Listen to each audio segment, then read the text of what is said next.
इस लेक्चर में हम लोग डबली रिइंफोर्स्ड बीम के बारे में पढ़ेंगे। पिछला क्लास में singly reinforced beam through working stress method and limit state method complete हो चुका था। अभी हम लोग पढ़ेंगे डबली रिइंफोर्स्ड बीम के बारे में। जितना भी पढ़ाए हुए हैं क्वेश्चन उसी से रहेगा। आप क्वेश्चन का ज़्यादा प्रैक्टिस कर सकते हैं, लेकिन अगर आपके पास टाइम कम है तो उतना ही क्वेश्चन प्रैक्टिस कीजिए जितना में कि आपका सारा कंसेप्ट क्लियर हो जाए और आप एग्जाम में कर सकते हैं, क्योंकि सिलेबस बहुत ज़्यादा है। आपको इतना ही टाइमिंग में सब कुछ ख़त्म भी करना है।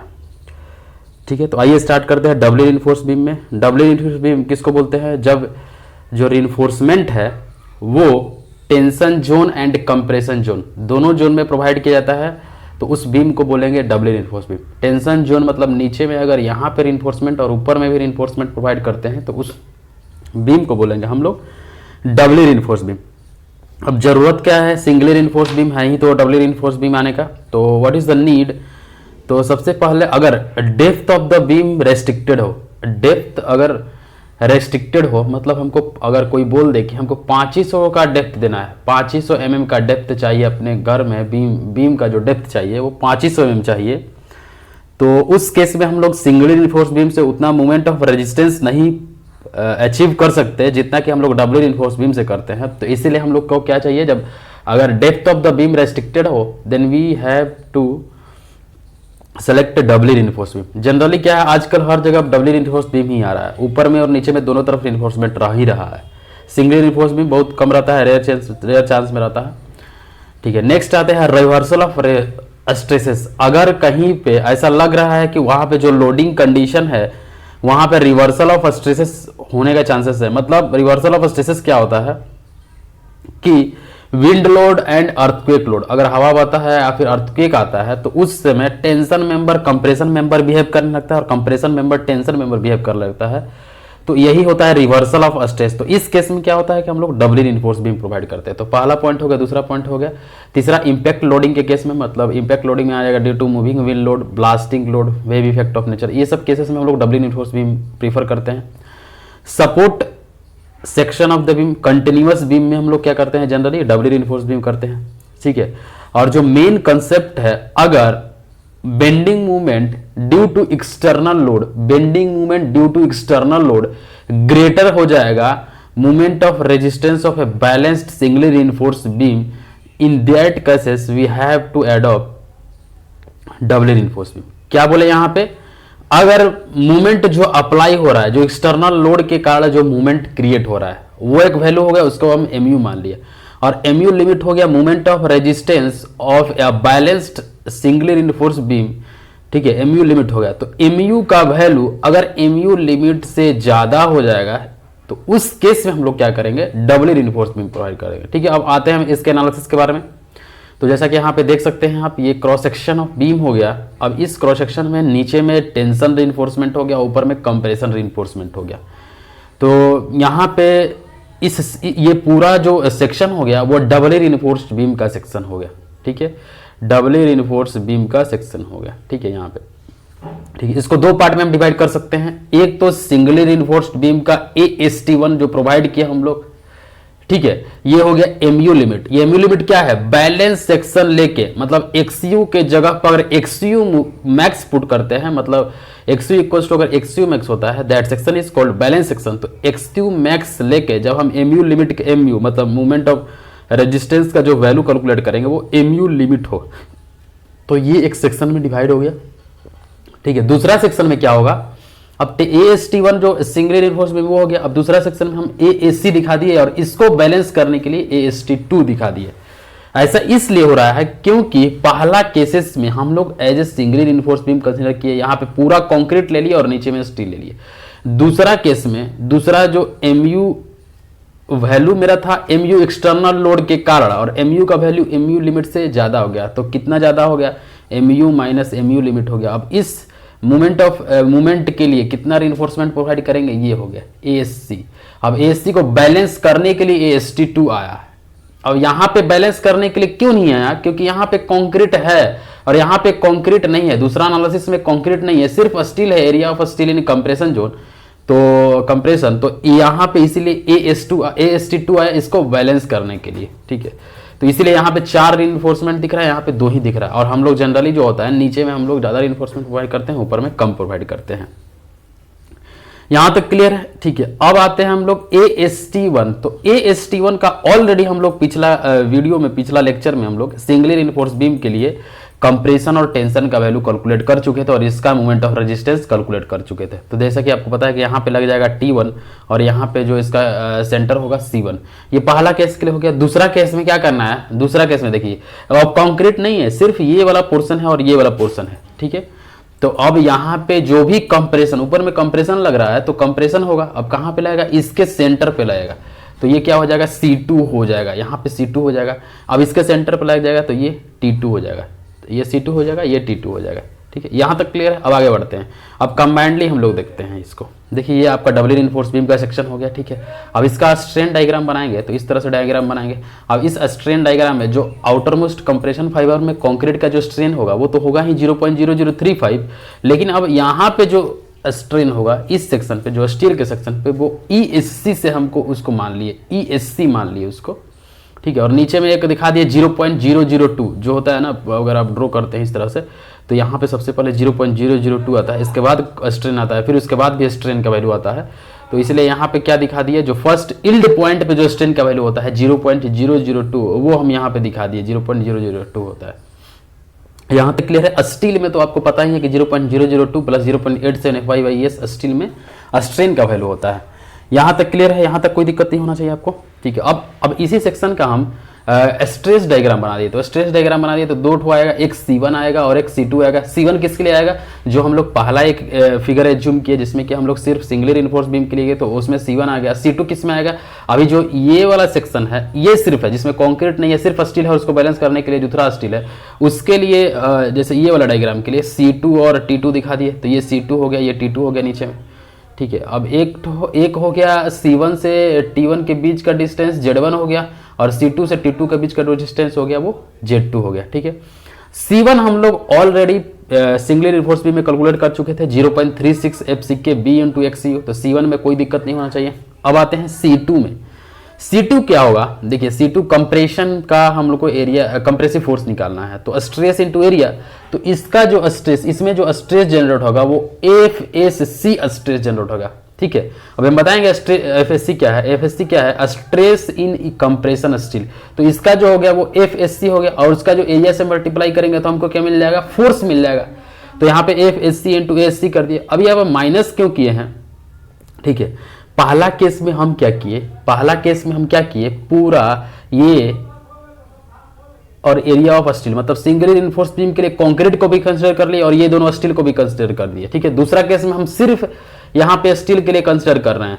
तो इस केस में क्या होगा, पहला केस में हम ऑलरेडी ये जितना पार्ट कवर कर रहा है, कंप्रेशन स्टील जितना पार्ट कवर कर रहा है, कंप्रेशन स्टील जो है वो जितना पार्ट कवर कर रहा है हम ऑलरेडी पहला केस में ले चुके थे, इसलिए यहाँ पे दूसरा केस में C2 के लिए माइनस करेंगे।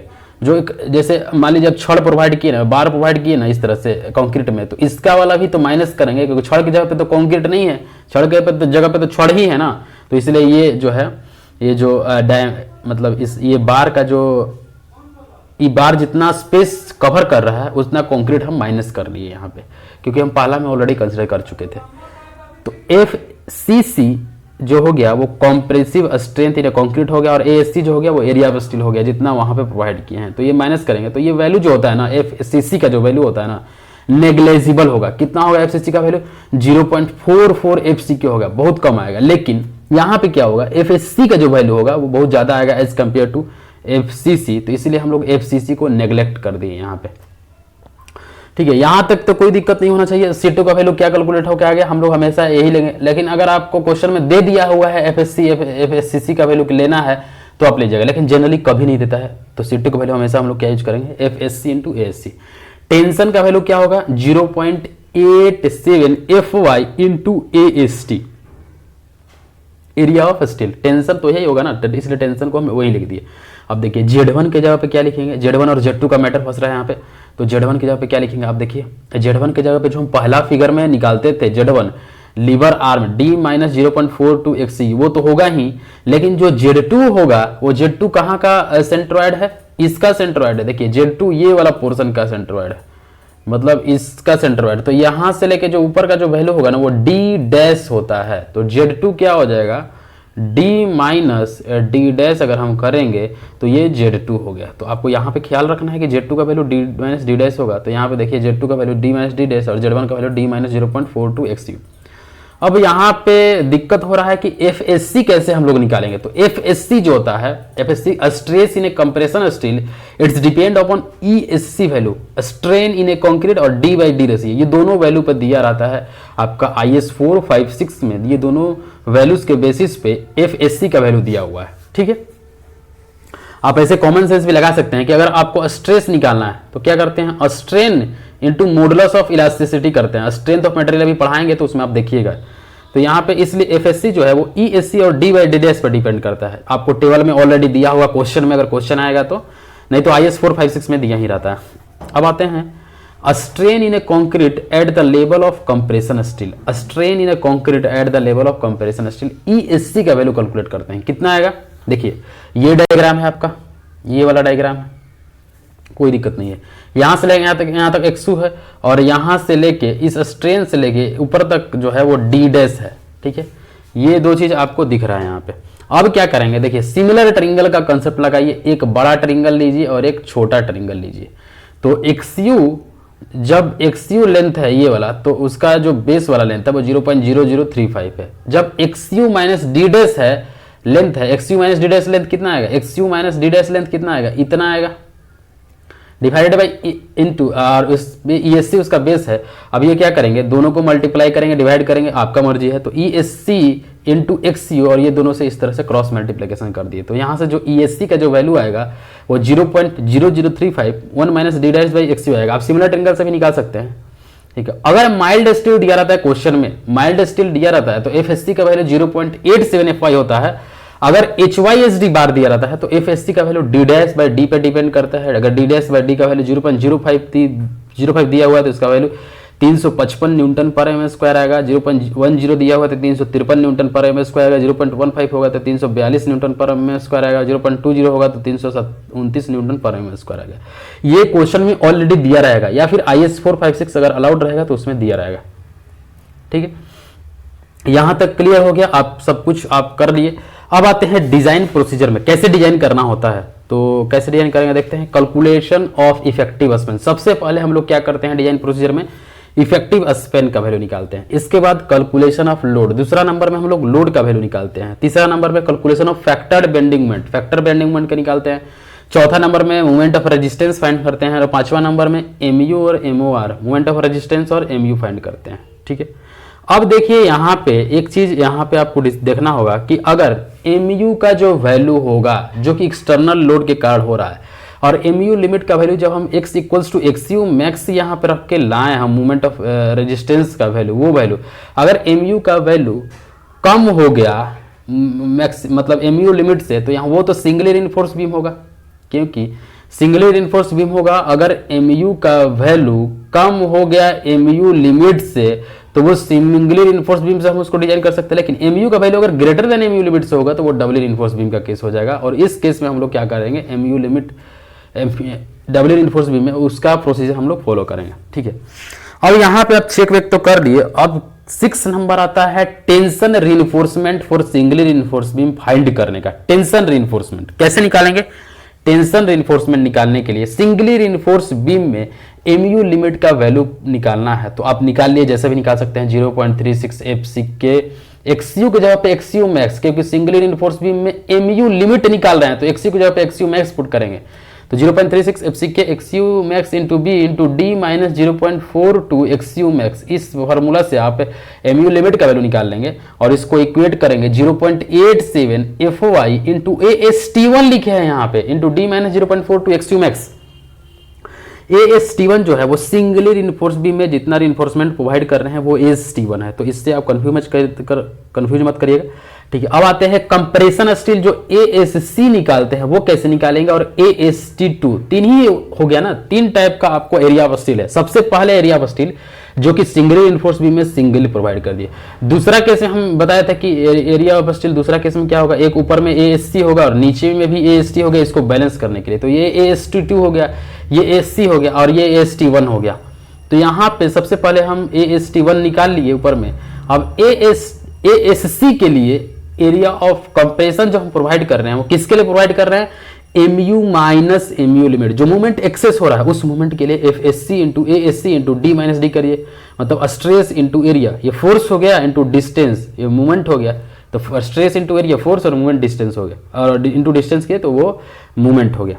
तो यहाँ से आप ASC का वैल्यू निकाल लिए। अब ASC का वैल्यू निकल गया, AST1 का वैल्यू निकल गया, ASC का वैल्यू निकल गया, तो AST2 निकालना पड़ेगा। तो AST2 क्या होगा, हम लोग कंप्रेशन स्टील को बैलेंस करने के लिए ही AS2 प्रोवाइड किए हैं। तो यहाँ पे 0.87 FY into AST2 equals to FSC into ASC करेंगे हम, तो क्या निकल जाएगा मेरा, AST2 निकल जाएगा। ठीक है, अब FSC आप तो एक D' टेबल से निकाल सकते हैं, कोई दिक्कत नहीं है। इसके बाद आप यहाँ पे ESC भी कहीं कहीं टेबल में दिया रहता है, तो उससे भी निकाल सकते हैं। तो ESC का वैल्यू 0.0035, अभी हम प्रूफ किए 1 बाई डिवाइड बाई D'/XU, इससे हम लोग ESC का वैल्यू निकाल सकते हैं। अब जो भी एरिया स्टील कैलकुलेट होगा है वो क्या होगा, AST equals to AST1 plus AS2, और ASC तो होगा ही होगा, जो निकला हुआ है वो टोटल एरिया ऑफ स्टील हो जाएगा इन कंप्रेशन। तो यहाँ पे आपका जो डिजाइन प्रोसीजर होता है वो कंप्लीट होता है। नोट में क्या कुछ लिखा हुआ है, पॉइंट देख सकते हैं हम, नोट में क्या लिखा हुआ है, in steel beam theory it is assumed that the stress developed in the compression steel must be equal to stress develop in the tension steel. वही चीज हम ऊपर में अप्लाई भी किए हैं, जहां पे हम ASC दे रहे थे वहां पे AST2 भी प्रोवाइड कर रहे थे। तो इसके लिए आप टेंशन मत लीजिएगा, आप हो जाएगा, ये वाला चीज समझ में आ गया होगा आई थिंक। नेक्स्ट आते हैं, by providing equal stress in tension and compression zone shrinkage deflection can be eliminated. अगर इक्वल हम लोग टेंशन और कंप्रेशन में प्रोवाइड करते हैं तो वहां पे हम लोग क्या कर सकते हैं, श्रिंकेज डिफ्लेक्शन को एलिमिनेट कर सकते हैं। तो इसीलिए हम लोग क्या करते हैं, हमेशा दोनों को सेम ही रखते हैं। ठीक है, ये चीज हो गया। अब आते हैं हम लोग तीसरा पॉइंट पर, for material saving point of view, for material saving point of view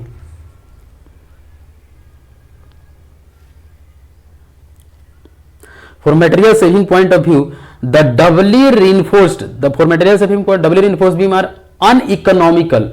doubly reinforced beam actually uneconomical तो है ही, ठीक है, लेकिन मोमेंट ऑफ रेजिस्टेंस जो है इसमें ज़्यादा डेवलप होता है, क्योंकि इसमें दोनों जोन में प्रोवाइड करते हैं steel, because steel in compression zone is not utilized fully. जो कंप्रेशन जोन में हम जो भी स्टील प्रोवाइड किया है ना वो फुल्ली हम यूटिलाइज नहीं करते हैं, लेकिन उसका कुछ पार्ट यूटिलाइज करते हैं, लेकिन फिर भी हमको तो अपना स्ट्रक्चर सेव करना अच्छी तरीके से, तो इसलिए हम लोग उसको करते हैं। नेक्स्ट आते हैं point number 4, when the compression steel are also yielded then FSC is taken at 0.875। ठीक है, वही चीज बोला हुआ है कि कंप्रेशन स्टील भी अगर इल्डेड होगा, मतलब माइल्ड स्टील होगा, तो वहां पे FSC का जो वैल्यू होगा वो 0.875 होगा। तो यहाँ पे थ्योरी पूरा डबल रिइंफोर्स बीम का कंप्लीट होता है। आते हैं हम नेक्स्ट प्रॉब्लम के पे, क्वेश्चन पे। ठीक है, क्वेश्चन क्या बोल रहा है, A simply supported beam of 4.5 meter effective span is carrying a live load of 25 kilonewton per meter. The size of beam has to be restricted to 250 mm into 380 mm depth. Design the beam for bending using limit state method. The design coefficient are K equals to 0.138, J equals to 0.80, K equals to 0.479. Use M20 and Fe415 steel. ये देखिए engineering services examination में 2008 में 15 marks का question पूछा हुआ है। ठीक है, तो हम इसको क्या करेंगे, लिमिट स्टेट मेथड से, बाय यूजिंग दे ही दिया है कि लिमिट स्टेट मेथड से करना है, by using limit state method से, तो लिमिट स्टेट मेथड से हम लोग इसको डिजाइन करेंगे। तो लिमिट स्टेट मेथड से डिजाइन करना है, तो सबसे पहले हम क्या लिख दिए, गिवन डाटा लिख दिए। इफेक्टिव स्पेन का वैल्यू दिया हुआ है 4.5 मीटर। अब हमको इफेक्टिव स्पेन निकालने का जरूरत नहीं रहता, जब क्लियर स्पेन दिया रहता है तभी निकालते हैं। लाइव लोड का वैल्यू 25 किलोमीटर मीटर दिया हुआ है, तो लाइव लोड का वैल्यू 25 किलोमीटर मीटर लिख दीजिए। ठीक है, अब साइज ऑफ बीम दिया हुआ है, design the beam for using limit state method. देखिए अब यहाँ पे देखिए, डिजाइन करने का मतलब हम ऑलरेडी बता दिए थे क्या होता है, शेप फाइंड करना, साइज फाइंड करना और कनेक्शन डिटेल फाइंड करना। ठीक है, ये तीन चीज बताए थे। कनेक्शन में क्या होगा, एरिया ऑफ स्टील हम लोग निकालेंगे, और साइज में बी और डी निकालेंगे, शेप में रेक्टेंगुलर होगा कि स्क्वायर होगा, ये निकालेंगे। अब देखिए यहाँ पे शेप और साइज दोनों क्वेश्चन में गिवन है। 250 mm इंटू 380 mm, ये क्या है, शेप साइज है, रेक्टेंगुलर है, और उसका विड्थ और डेप्थ भी दिया हुआ है। निकालना क्या है, आपको कनेक्शन निकालना है, रीइंफोर्समेंट निकालना है कितना होगा। क्वेश्चन हम यहीं से समझ गए। ठीक है, अब देखिए यहाँ पे लोड दिया हुआ है तो एमयू लिमिट का वैल्यू निकाल लेंगे। पहला स्टेप में क्या है कि लोड कैलकुलेशन करना रहता है। अब अभी हम पहले स्टेप बता दिए थे, यहाँ पे क्या कैलकुलेशन करना है, कैलकुलेशन ऑफ इफेक्टिव स्पेन पहले करना है। तो इफेक्टिव स्पेन दिया हुआ है तो हम क्यों कैलकुलेट करेंगे, उसको लिख दिए। कैलकुलेशन ऑफ लोड, इसके बाद फैक्टर्ड बेंडिंग मोमेंट, इसके बाद मूवमेंट ऑफ रेजिस्टेंस, फिर कंपेयर करेंगे दोनों को।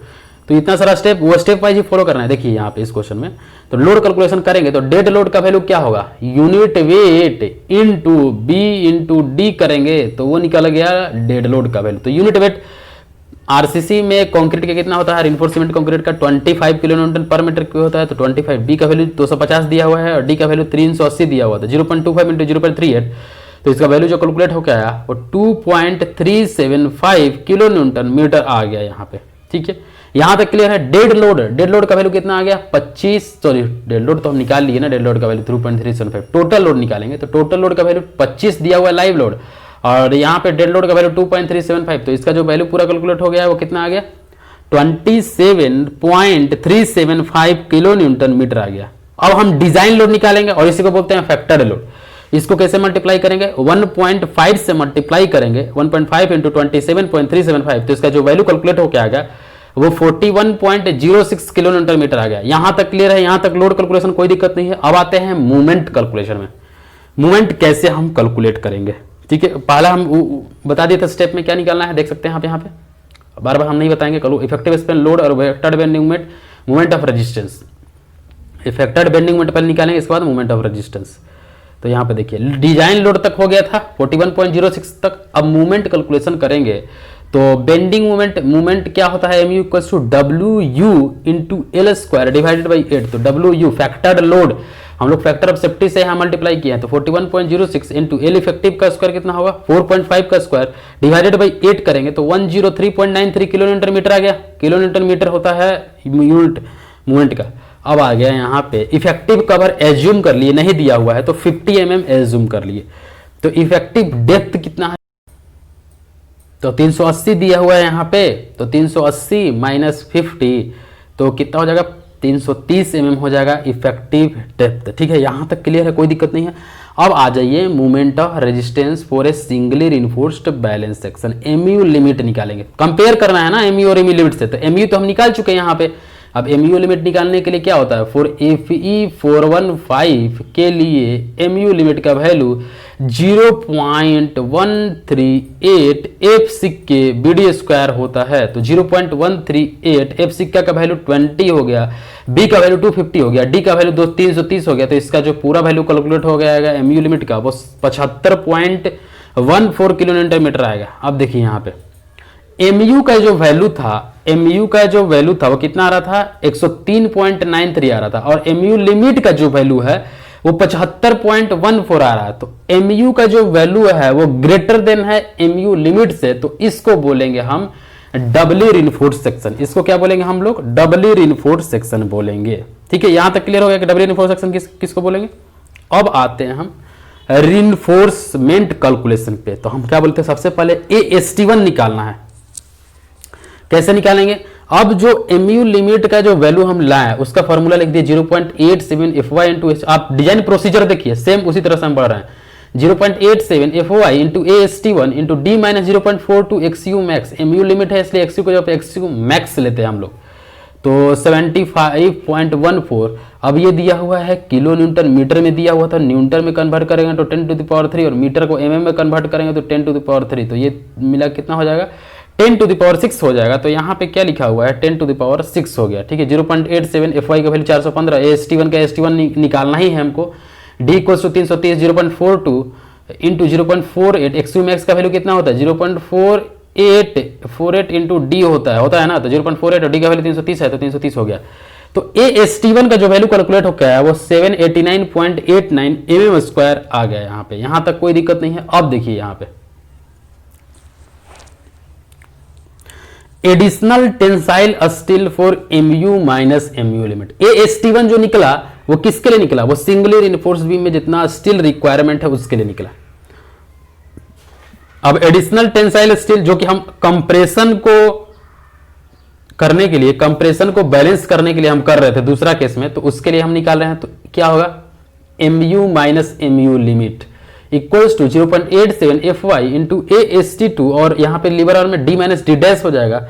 तो देखिए MU का वैल्यू इतना पुट कर दिया, MU limit into 10⁶ 0.87 FY 415, AST2 निकालना है और D का वैल्यू जो है इफेक्टिव डेप्थ 330 है और D डैश का वैल्यू इफेक्टिव कवर माने थे 50। तो इससे जो वैल्यू कैलकुलेट होगा आएगा AST2 जो कि कंप्रेशन स्टील को बैलेंस करने के लिए था। तो AST2 284.7 आ गया। अब दोनों total steel required in tension zone, तो AST1 प्लस AST2 तो 1074.67 mm², ये आ गया। अब कितना प्रोवाइड कर दिया हम, ठीक है, कितना प्रोवाइड कर दिया, 20 mm का बार प्रोवाइड कर रहे हैं। तो इतना area divided by pi by 4 into 20² तो 3.42 आ रहा है। तो हम इसको 4 नंबर ले लिए, कोई दिक्कत नहीं है, 4 ले सकते हैं आप। अब देखिए प्रोवाइड इतना किए और इतना आप निकाले थे क्वेश्चन में, तो आप यहाँ पे एक स्टेप और भी निकाल सकते हैं। AST provided equals to 4 into फिर से पाई बाई 4 इंटू 20 का स्क्वायर करेंगे तो इससे थोड़ा सा ज्यादा वैल्यू आएगा। बाकी आप नहीं भी कर सकते, इतना भी लग सकते हैं, कोई दिक्कत नहीं है। अब देखिए अब हम क्या निकाल दिए, AST1 निकाल दिए, AST2 निकाल दिए। अब ASC निकालना है, कंप्रेशन जोन में कितना स्टील होगा वो निकालना है। तो कैसे निकालेंगे, MU minus MU limit equals to FSC equals to FSC into D minus D dash. इससे भी निकाल सकते हैं और एक चीज से निकाल सकते हैं, 0.87 FY into AST2 equals to FSC into ASC into D minus D। इससे मतलब ये दूसरा वाला जो स्टील था वो पहला वाला स्टील को बैलेंस कर रहा है, तो दोनों इक्वल होगा। इस इक्वेशन से भी निकाल सकते हैं, लेकिन ये जो 0 पॉइंट हम लिख रहे हैं 0.87 FY इंटू AST2, ये तो यही वाला था ना, इसी को इक्वेट करके तो हम AST2 का वैल्यू निकाले हैं। देखिए यहाँ पे AST2 का वैल्यू कैसे निकाले हैं हम, इसी को ना इक्वेट करके निकाले हैं। तो आप इतना लिखे या फिर इतना लिखिए, बात तो बराबर है। तो यहाँ पे वही चीज हो गया कि MU माइनस MU लिमिट के वो भी लिख सकते हैं, या फिर MU minus MU limit equals to FSC into ASC into D minus D dash. ठीक है, इतना हो गया, कोई दिक्कत नहीं है इतना के लिए।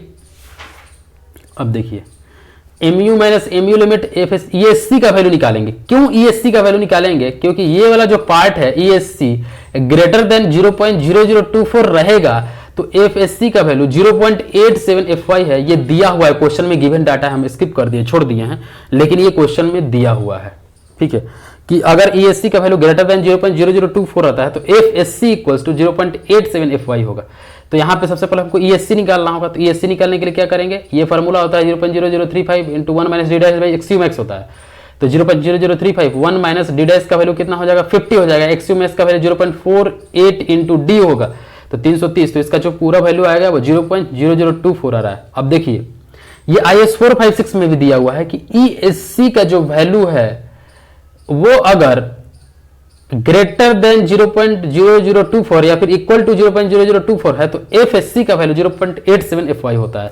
तो यहाँ पे FSC का वैल्यू 0.87 FY दे दिया। अगर FSC का वैल्यू ये नहीं दिया रहता तो D डैश बाई D का टेबल दिया रहता क्वेश्चन में, मतलब कुछ ना कुछ देगा FSC निकालने के लिए, तभी ना आप निकाल पाइएगा, नहीं तो कोडबुक में आप निकालिएगा। कोडबुक में D डैश बाई D पे बेसिस पे दिया हुआ है। तो यहाँ पे MU माइनस MU लिमिट करके इस तरह से करके हम ASC का वैल्यू निकाल दिए, area of steel in A compression. ठीक है, अब यहाँ पे 16 mm प्रोवाइड किए, तो इतना divided by pi by 4 into 16 square, तो ये 1.45 आ गया। तो इसको 2 ले लिए, 2 नंबर हम प्रोवाइड करेंगे 16 mm बार के लिए area of steel in A compression में। अब देखिए अब हमको सब कुछ निकल गया। अब हम क्या करेंगे, मिनिमम रीइंफोर्समेंट और मैक्सिमम रीइंफोर्समेंट के बीच में चेक करेंगे। तो मिनिमम रीइंफोर्समेंट की AST divided by BD equals to 0.85 by FY होता है। अब 0.85 डिवाइड बाई FY का वैल्यू 415, तो AST का वैल्यू 168.971 आ रहा है, 97 आ रहा है। अब देखिए एरिया ऑफ स्टील जो हम प्रोवाइड किए हैं AST equals to AST1 plus AST2, वो मिनिमम से ज्यादा है कि कम है, तो मिनिमम से तो ज्यादा है, तो इसलिए ये क्राइटेरिया ओके है, मिनिमम में कोई दिक्कत नहीं है। अब आते हैं मैक्सिमम में, देख लीजिए कितना आया है इसे, AST1 प्लस AST2, AST1 1074.67, अब मिनिमम कितना आ रहा है, मिनिमम आ रहा है आपका 168.97, तो इससे तो ज्यादा ही है, तो मिनिमम में कोई क्राइटेरिया में कोई दिक्कत नहीं। अब आते हैं मैक्सिमम रीइंफोर्समेंट क्राइटेरिया में। तो मैक्सिमम रीइंफोर्समेंट 4% ऑफ BD होता है, तो 4/100, B का वैल्यू 250, D का वैल्यू 380, तो इससे आ गया 3800 mm²। अब देखिए अब शुरू में AST1 जो आ रहा था 1074 आया था, तो अब मैक्सिमम से भी कम है और मिनिमम से ज्यादा है, मतलब ओके है, कोई दिक्कत नहीं है।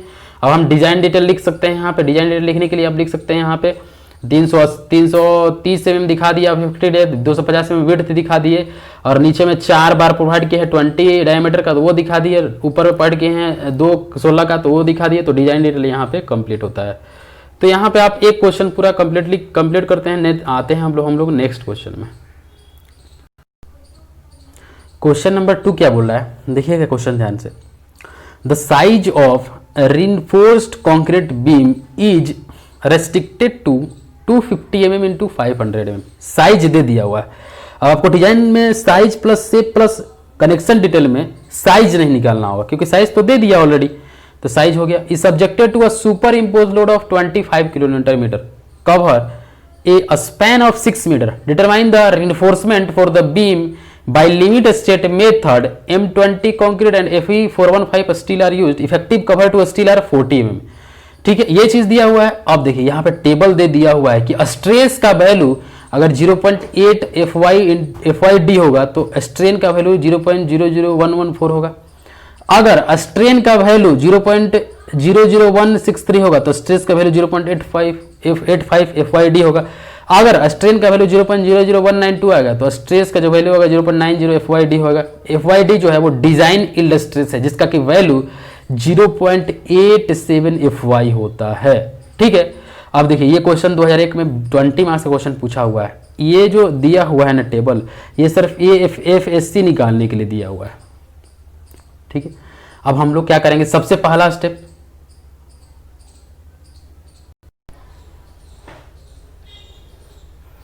ठीक है, तो ये जो दिया हुआ डाटा मतलब कि आपको क्वेश्चन में FSC निकालने के लिए या तो टेबल देगा या फिर IS 456 से निकालेगा, मतलब किसी तरह आपको FSC निकालने के लिए देगा।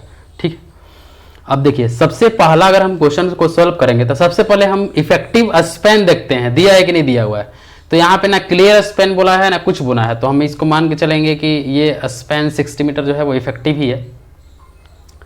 ठीक है, तो इफेक्टिव ही मान के चलेंगे उसको। ठीक है, तो अब कैलकुलेशन ऑफ लोड करेंगे हम, तो पहला दिया हुआ super impose load, given data पहले लिख दिए हम यहाँ पे। अब थोड़ा सा शॉर्ट में हम लिखे हैं यहाँ पे, आप अच्छे से लिखिएगा गिवन डाटा भी इंपॉर्टेंट रखता है लिखना पूरा। तो कैलकुलेशन ऑफ लोड करेंगे सबसे पहले, तो हम क्या करेंगे, कैलकुलेशन ऑफ लोड करेंगे तो सबसे पहले क्या है, सुपर इम्पोज लोड का वैल्यू 25 किलोमीटर मीटर दिया हुआ है, लिख दिए। डेड लोड का वैल्यू निकालेंगे तो unit weight into B into D, ये किए तो यूनिट वेट 25 आ गया, बी का वैल्यू 250 दिया हुआ है तो 0.25, डी का वैल्यू 0.5, तो इससे जो वैल्यू आ गया वो 3.125 किलो न्यूटन मीटर आ गया आपका डेड लोड का वैल्यू। टोटल लोड हम निकाल लेंगे यहां से। टोटल लोड कैसे निकालेंगे, 25 प्लस 3.125, तो इसका जो पूरा वैल्यू आएगा वो 21.125 किलो न्यूटन मीटर आएगा। फैक्टर्ड लोड निकालना है, तो फैक्टर्ड लोड निकालने के लिए क्या करेंगे, 1.5 इंटू 21.125, ये दिया हुआ है टोटल लोड, और फैक्टर लोड फाइंड करना है तो 1.5 से मल्टीप्लाई करेंगे तो पूरा वैल्यू जो कैलकुलेट होकर आएगा वो 42.19 किलो न्यूटन मीटर, ये आ गया आपका फैक्टर्ड लोड का वैल्यू। ठीक है, यहां तक क्लियर हो गया।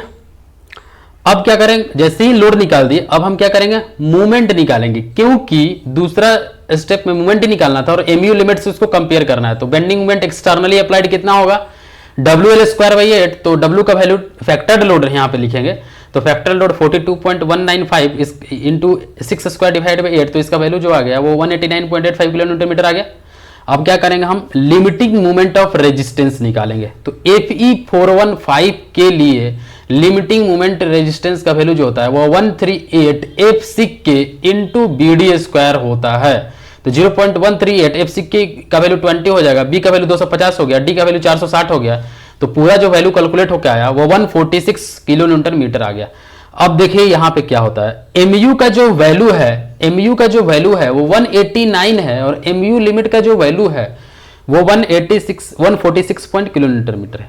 देखिए हम बार बार आपको बोल रहे हैं कि ये एमयू लिमिट जो है ना वो सिंगली रिइंफोर्स्ड बीम के लिए है मूवमेंट का वैल्यू, जब एक्सयू के जगह पे एक्सयू मैक्स पुट करेंगे। और ये जो एमयू है इतना मूवमेंट के लिए हमको डिजाइन करना है, इतना मूवमेंट के लिए डिजाइन करना है, मतलब इतना मूवमेंट एक्सटर्नली अप्लाइड होगा, इसके लिए कितना हम साइज प्रोवाइड करेंगे, कितना रिइंफोर्समेंट प्रोवाइड करेंगे, ताकि मेरा स्ट्रक्चर सेफ रहे। तो साइज क्वेश्चन में दे दिया हुआ है, रिइंफोर्समेंट निकालना है, तो हम देखिए इतना मूवमेंट के लिए जो रिइंफोर्समेंट का वैल्यू निकालेंगे वो AST1 होगा, जो कि सिंगली रिइंफोर्स बीम के केस में हम पहले भी निकाल चुके हैं। यहां तक कोई दिक्कत नहीं होना चाहिए। अब देखिए MU का वैल्यू, MU लिमिट है, इसलिए हमको डबली रिइंफोर्स बीम में आना, सेक्शन में आना पड़ेगा। तो सबसे पहले हम क्या करेंगे, कैलकुलेशन ऑफ रिइंफोर्समेंट करेंगे। तो MU limit equals to 0.87 FY into AST1 into D minus 0.42 XU। MU limit है इसलिए XU की जगह पे XU मैक्स हो गया। यहाँ पे अब सब चीज का वैल्यू पुट करिए। MU लिमिट का value 146 into 10 to the power 6 0.87 FY 415 AST1 निकालना है। D equals to 460 minus 0.42 into 0.48 into 460। तो यहाँ पे AST1 का वैल्यू कितना कैलकुलेट हो गया 1101.005 mm²। ये AST1 का वैल्यू कैलकुलेट होकर आ गया। अब AST2 जो एडिशनल स्टील जो कि कंप्रेशन को बैलेंस करने के लिए रखा गया, तो वो कैसे निकालेंगे, उसके लिए क्या करेंगे, MU minus MU limit equals to 0.87 FY into AST2 into D minus D करेंगे, D डैश करेंगे। तो यहां से AST2 का वैल्यू जो आएगा वो 289.17 mm² आ जाएगा। ठीक है, इतना तक क्लियर है, इतना तक आपको कोई दिक्कत नहीं होना चाहिए। ठीक है, यहां तक आप कोई दिक्कत नहीं है। अभी नेक्स्ट आते हैं हम लोग टोटल स्टील रिक्वायर्ड इन ए टेंशन जोन। तो AST1 equals to AST1 plus AST2, तो इसके पूरा वैल्यू कैलकुलेट हो गया 1390.22 mm²। अब क्या करेंगे, प्रोवाइड 20 mm बार, 20 mm डायमीटर का बार प्रोवाइड करेंगे। तो 1390 ये दिया हुआ है, divide by pi by 4 into 20 का स्क्वायर, तो ये आ गया 4.42। तो ये 5 नंबर हो गया, 5 नंबर ऑफ बार प्रोवाइड करेंगे हम टेंशन रिइंफोर्समेंट में। ठीक है, अब आते हैं हम लोग कंप्रेशन स्टील कितना प्रोवाइड करेंगे। तो MU minus MU limit equals to FSC into ASC into D minus D dash. अब देखिए यहाँ पे एक चीज समझिए, फिर से एक बार हम समझा रहे हैं इसको। देखिए ये MU लिमिट और equals to 0.87 FY into AST into AST2 into D minus D, ये दोनों इक्वल ही है, क्योंकि कंप्रेशन और टेंशन ये यहाँ पे बैलेंस करने के लिए ही आया है। अब यहाँ पे FSC निकालना होगा। तो FSC कैसे निकालेंगे, FSC टेबल में दिया हुआ है क्वेश्चन में, FSC टेबल में दिया हुआ है क्वेश्चन में। ये जो स्ट्रेस है ये FSC का वैल्यू है। अगर आपको स्ट्रेन कैलकुलेट करेंगे, स्ट्रेन आपका इतना होगा तो FSC का वैल्यू इतना होगा, स्ट्रेन आपका इतना होगा तो FSC का वैल्यू इतना होगा, स्ट्रेन आपका इतना होगा तो FSC का वैल्यू इतना होगा। तो स्ट्रेन कैसे निकालेंगे, स्ट्रेन का फॉर्मूला हम ऑलरेडी बताए थे कि ESC equals to 0.0035 into 1 minus D dash by XU max होता है। यहाँ से XU मैक्स इक्वल्स टू कितना आ जाएगा, 0.48 इंटू D आ जाएगा। तो 0.48 इंटू 460, तो इसका जो वैल्यू आएगा वो 220.8 mm आएगा। तो ESC का जो वैल्यू होगा, ESC का जो वैल्यू आएगा वो 0.00286 होगा, 0.00286 होगा। तो यहाँ तक क्लियर हो गया, आपका कोई दिक्कत नहीं है, यहाँ तक आपको कोई दिक्कत ही नहीं होना चाहिए। ठीक है, अब देखिए ESC का वैल्यू 0.00286 है। टेबल देखते हैं हम, टेबल देखिएगा तो ESC का वैल्यू 0.00276 पे इतना दिया हुआ है FSC का वैल्यू। ESC का वैल्यू 0.00380 से FSC का वैल्यू कितना दिया हुआ है, 1.0 FYD दिया हुआ है। तो हमको किस पे निकालना है, 0.00286 पे निकालना है। तो इतना तो दिया ही नहीं हुआ है, ये दोनों इसके बीच में है, मतलब 0.00276 पे दिया हुआ है और 0.00380 पे दिया हुआ है, 286 पे नहीं दिया हुआ है। तो इसके कहीं ना कहीं बीच में लाई करेगा। ठीक है, तो इसका हम लोग कैसे करेंगे, हम लोग इंटरपोलेशन लगाएंगे। यहाँ पे देखिए 0.00276 पे इतना होगा। अगर इससे ज़्यादा होता है स्ट्रेन का वैल्यू तो ये भी ज़्यादा हो रहा है, मतलब 0.975 से ज़्यादा ही होगा। तो हम क्या लिखेंगे, 0.975 FYD प्लस कितना ज़्यादा होगा, तो अब देखिए 1 minus 0.975 FYD divided by 0.00380 minus 0.00276। अब कितना में हमको निकालना है, तो 0.00286 पे निकालना है, माइनस उसके पिछला वाला वैल्यू 0.00276। तो इसका जो वैल्यू कैलकुलेट होकर आ गया वो 0.977 FYD आ गया। ये इंटरपोलेशन है। इंटरपोलेशन आई थिंक आता होगा आपको कि अगर हम इतना चेंज हो रहा है, मतलब 1 माइनस 0.975 FYD चेंज पे स्ट्रेन का वैल्यू कितना चेंज कर रहा है, 0.00380 माइनस 0.00276 इतना चेंज कर रहा है। ठीक है, रिवर्स करेंगे, मतलब इतना अगर चेंज कर रहा है, स्ट्रेन का वैल्यू 0.00380 माइनस 0.00276 है। अगर स्ट्रेन का वैल्यू इतना चेंज कर रहा है तो स्ट्रेस का वैल्यू इतना चेंज कर रहा है, तो 1 यूनिट पे कितना चेंज करेगा, तो इतना डिवाइडेड बाई ये वाला पोर्शन आ जाएगा। फिर 0.00286 पे कितना करेगा, तो ये मल्टीप्लाई हो जाएगा। समझ में आ गया होगा, नहीं समझ में आएगा तो इसी का स्क्रीनशॉट लेके हमको व्हाट्सएप नंबर पे भेज सकते हैं, उसी पे जो हम बताए हैं, और आपको पूरा क्लियर हो जाएगा। वहां पे सिंपल इंटरपोलेशन है, अपना लीजिएगा। अब देखिए इतना वैल्यू आया। अब देखिए FYD जो है वो डिजाइन यील्ड स्ट्रेस है, तो इसका वैल्यू 0.875 होता है, तो 0.875 करेंगे तो ये जो वैल्यू पूरा कैलकुलेट होकर आएगा FSC का, वो 352.89 आ गया। अब देखिए MU minus MU limit equals to FSC into ASC into D minus D dash. अब यहाँ से ASC का वैल्यू, अब पूरा वैल्यू कैलकुलेट कर रख दीजिए यहाँ पे, तो ASC का वैल्यू 295.85 mm² आ गया। अब 16 mm बार प्रोवाइड कर रहे हैं, आप 20 mm भी कर सकते थे, आप 25 mm भी कर सकते थे, 32 mm भी कर सकते थे, एज योर विश, लेकिन यहाँ पे कम ही स्टिल है, इसलिए हम 16 का प्रोवाइड किए। तो π/4 16 से डिवाइड करेंगे तो 2 नंबर ऑफ बार आ जाएगा। अब हम क्या करेंगे, मैक्सिमम स्टील और मिनिमम स्टील में हम लोग एक बार चेक करेंगे। तो maximum steel AST max 4% of BD, तो ये पूरा वैल्यू आ गया 5000। तो 5000 से तो जितना भी हम AST निकाले हैं वो कम ही है। मिनिमम के लिए भी आप चेक कर लीजिए, हम ये नहीं लिखे हैं मिनिमम के लिए, लेकिन आप निकाल लीजिए। AST का वैल्यू कितना आया था, AST का वैल्यू 1390 आ रहा था, और मैक्सिमम कितना है 5000 है। 5000 से कम ही है तो कोई दिक्कत नहीं है। डिजाइन डिटेल आप उसी तरह से बना सकते हैं, इसका देख लीजिए। 5 बार नीचे में 20 mm का प्रोवाइड कर दिए, बी दिखा दिया, डेप्थ दिखा दिया और टी दिखा दिया। तो इस तरह से ये भी क्वेश्चन कंप्लीट होता है। अब आते हैं नेक्स्ट क्वेश्चन, और ये इसका लास्ट क्वेश्चन है, ठीक है। इसका हम ऊपर से ही बता देते हैं आपको, आप अपने से इसको सोल्व करने की कोशिश कीजिए। सेम क्वेश्चन है, सेम चीज अप्लाई हुआ है, थ्योरी अप्लाई हुआ है, सेम चीज।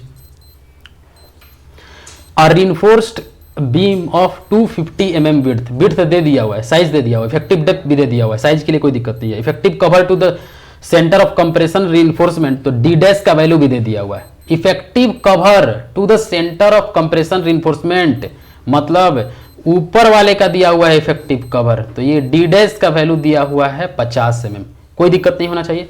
Maximum bending moment carried by the beam under a working condition equals to 120। अब यहाँ पे देखिए लोड नहीं दिया हुआ है, डायरेक्ट दे दिया हुआ है मूवमेंट का वैल्यू, ठीक है। M20 M15 M15 कॉन्क्रीट दिया है, Fe415 स्टील दिया हुआ है। Determine the reinforcement required.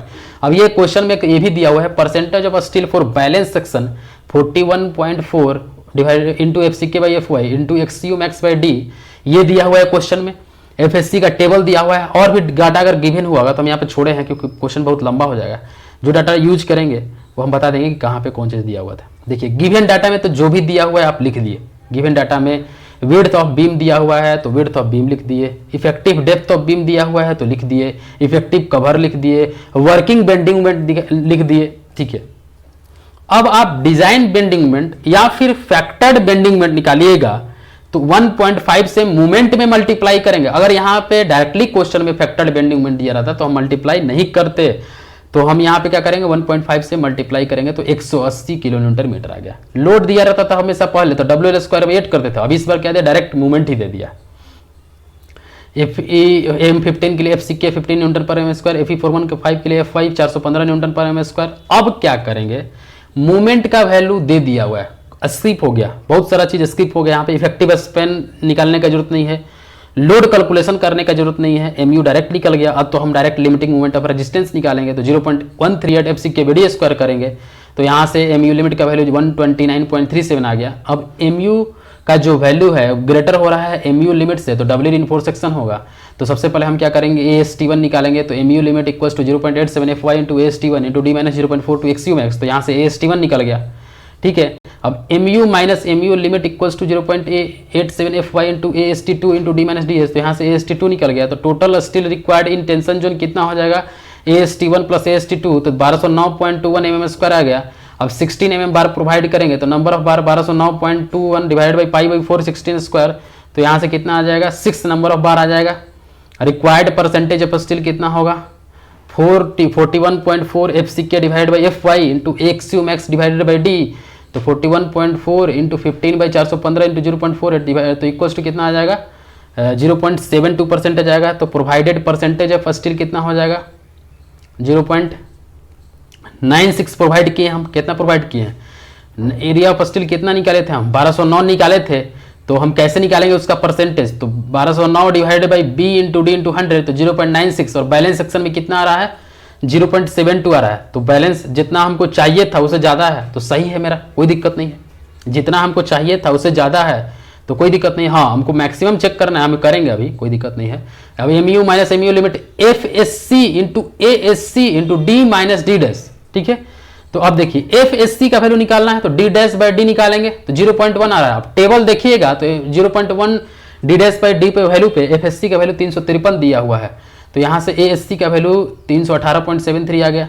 अब 16 बार प्रोवाइड कर दिए तो यहाँ पे 2 नंबर ऑफ बार आ जाएगा। मिनिमम स्टिल चेक कर लिए तो मिनिमम आ रहा है 256, ये ओके है क्योंकि 256 से हम ज़्यादा ही दिए हैं। मैक्सिमम चेक कर लिए तो 5500 है, 5500 से हम कम ही दिए हैं, तो यहाँ पे आप मैक्सिमम और मिनिमम दोनों चेक कर लिए। डिजाइन डिटेल में आप बना लीजिएगा, 500 mm डेप्थ दिखा दीजिएगा, effective depth 50 mm effective cover, ठीक है। 6 बार प्रोवाइड किए हैं 16 mm का, 2 बार प्रोवाइड किए ऊपर में 16 mm का, तो आप देख सकते हैं यहाँ पे वही चीज़ लिखा हुआ है। तो यहाँ पे पूरा डबल रीइंफोर्स्ड बीम कंप्लीट होता है। नेक्स्ट वीडियो में हम लोग फ्लेंस्ड बीम देखेंगे, उसके बाद शियर।